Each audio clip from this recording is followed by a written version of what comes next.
नशामुक्त युवा भारत या राष्ट्रीय अभियानांतर्गत पंतप्रधान नरेंद्र मोदी यांनी देशभरातील युवकांशी साधलेल्या विशेष संवाद कार्यक्रमात Matoshri Tanubai Dagdu Khade English school and junior college Miraj येथील विद्यार्थ्यांनी उत्स्फूर्त सहभाग नोंदवला। सांगली जिल्ह्यातून या राष्ट्रीय स्तरावरील कार्यक्रमासाठी खाडे इंग्लिश स्कूलची निवड झाल्याने संपूर्ण खाडे शैक्षणिक संकुलात आनंदाचे आणि अभिमानाचे वातावरण निर्माण झाले।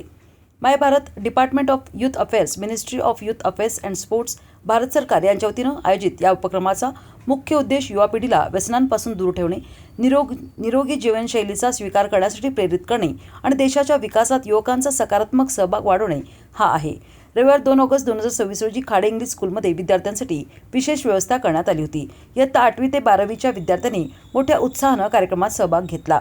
विद्यार्थ्यांनी पंतप्रधान नरेंद्र मोदी यांचा संवाद लक्षपूर्वक ऐकला। व्यसनमुक्ती, आरोग्य, सकारात्मक विचार, आत्मविश्वास आणि राष्ट्र निर्मितीमध्ये युवकांची भूमिका याबाबतचा संदेश विद्यार्थ्यांसाठी अत्यंत प्रेरणादायी ठरला। नशामुक्तबाबत पंतप्रधान नरेंद्र मोदी यांनी विद्यार्थ्यांना मार्गदर्शन केले। यावेळी माजी मंत्री आमदार डॉ. सुरेशभाऊ खाडे, संचालिका सुमनताई खाडे, प्रशांत खाडे, मुख्य कार्यकारी अधिकारी स्वाती खाडे, मुख्याध्यापिका संगीता पाटील आणि करुणा माने, शिक्षक, शिक्षकेतर कर्मचारी आणि विद्यार्थ्यांनी विशेष परिश्रम घेतले। विद्यार्थ्यांचा उत्स्फूर्त सहभागाबद्दल शाळेच्या वतीनं समाधान व्यक्त करण्यात आले। सांगली जिल्ह्यातील खाडे इंग्लिश स्कूलची या महत्त्वपूर्ण राष्ट्रीय उपक्रमासाठी झालेली निवड ही संस्थेच्या शैक्षणिक आणि सामाजिक बांधिलकीची पावती असून विद्यार्थ्यांचा सर्वांगीण विकासासाठी खाडे शैक्षणिक संकुल सातत्याने विविध उपक्रम राबवत असल्याचे यावेळी अधोरेखित झाले।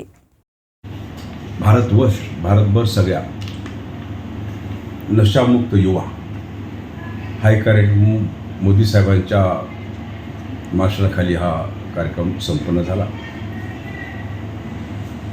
मी मोदी साहेबांना त्यांच्या सहकार्याला मी धन्यवाद देतो की महाराष्ट्रातले 5 जिल्हे निवडले। 5 जिल्ह्यामध्ये आमचा सांगली जिल्हा निवडला आणि सांगली जिल्ह्यामध्ये Tanubai Dagdu Khade English medium school हे निवडलं गेलं। त्याबद्दल मला खूप अभिमान वाटला, मला धन्य वाटलो मी आणि हा कार्यक्रम इथं संपन्न झाला। मोदी साहेबांनी जवळजवळ 45 मिनिटाचं मार्गदर्शन केलं यावं। त्यामध्ये अगोदर एक फिल्म दाखवली गेली। त्या फिल्ममध्ये मुलं कशी आहारी जातात, एकदा आहारी गेल्यानंतर बाहेर निघू शकत नाही ती मुलं। अशा परिस्थितीमध्ये कुटुंब स्वतः आपण बर्बाद होतो, कुटुंबाला बर्बाद करतो, आपल्या नातेवाईकांना बर्बाद करतो, आई वडिलांना आपण असंतोष तयार करतो, भावांना बहिणीला असंतोष तयार करतो। म्हणजे आपल्यामुळं सगळा समाज आणि सगळी यंत्रणा ही असंतोषमध्ये जाते। हे काय त्या फिल्ममध्ये दाखवलं गेलं, ही खरी गोष्ट आहे।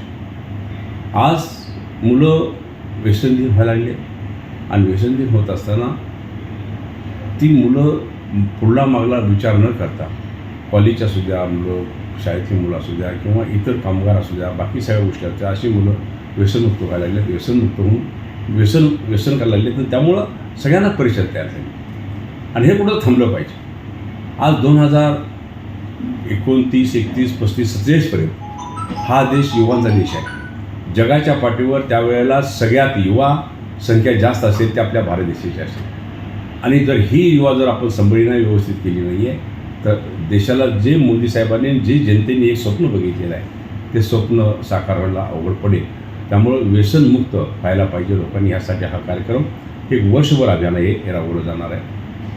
ज्या शाळेमध्ये जिकडं असतील तिकडं जे त्यामध्ये युवा व्यसनाला आहारी गेलेले लोक आहेत त्यांच्यासाठी पण ट्रीटमेंट करणं, त्यांच्यासाठी त्यांना बाहेर काढणं याची व्यवस्था गव्हर्नमेंटने केलेली आहे। त्या पद्धतीनं कोण असेल तर ताबडतोब आमच्या निदर्शनाला आणून द्यावं, त्याची ट्रीटमेंट करून त्याला आपण त्या परिस्थितीतून त्याला बाहेर काढून त्याला चांगल्या परिस्थितीमध्ये त्याला आणायचा निश्चित आपण प्रयत्न करूया।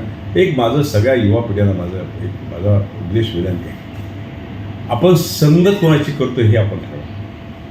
आपण संगत करत असताना जर संगतीचाच परिणाम होत असेल असा तर आपण संगतीला घेतो, ते संगतीमध्ये असतो आपण, ते लोक बरोबर आहेत का, ती मुलं बरोबर आहेत का, तो समाज बरोबर आहे का, चांगला आहे का, हे बघून आपण संगत करावी। मित्रत्व असावं, सगळं असावं, पण टायमिंग असावं, थोड्यापुरतं असावं, पण आपण संगत करत असताना वाईट संगत धरू नये, व्यसनी संगत धरू नये। त्यामुळं त्यापासून दूर राहावं एवढंच मला उपदेश करायचा आहे।